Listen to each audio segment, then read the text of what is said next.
So when I was a young adult in the 1980s, I know I don't look that old. I lived in Manchester and I was coming out and I was going out protesting against Section 28.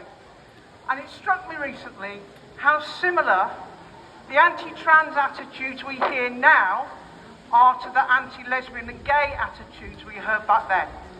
And that prompted this poem, which is called Echoes from the 80s.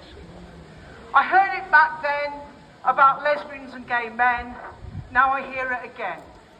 The deniers of rights now have trans in their sights. It's unnatural! It's counterfactual, it's abnormal, it's scornful, it's disordered, it's perverse, and worse, it's a curse. They're sick, they're diseased, we're very displeased. We are sure there are cures or treatments, or perhaps we could beat it out of them. We have therapies for conversion to defeat their perversion. I heard it back then about lesbians and gay men. Now I hear it again. The deniers of rights now have trans in their sights. Stay in your place. Embrace the sinner, hate the sin. Don't seek comfort in your skin.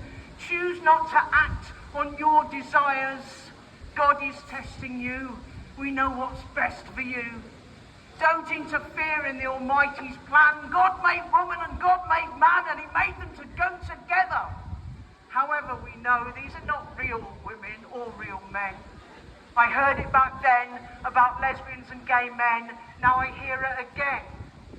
The deniers of rights now have trans in their sights. They're only doing it because it's trendy and cool. Bending the rules. They're seeking attention by defying convention. And it's only a phase. They'll all grow out of it one of these days. I mean, how could you possibly know at that age? They can do what they like in private, all right, but why must they flaunt it and force it down everyone's throats? Pass me my notes. You don't see straight people doing that, do you? I heard it back then about lesbians and gay men. Now I hear it again.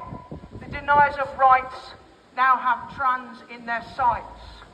They're pedos, they're groomers, and we've heard the rumours. They recruit, they seduce, they can't reproduce, their families are pretended, they need to be mended. She's a fake, he's a bender, they have an agenda.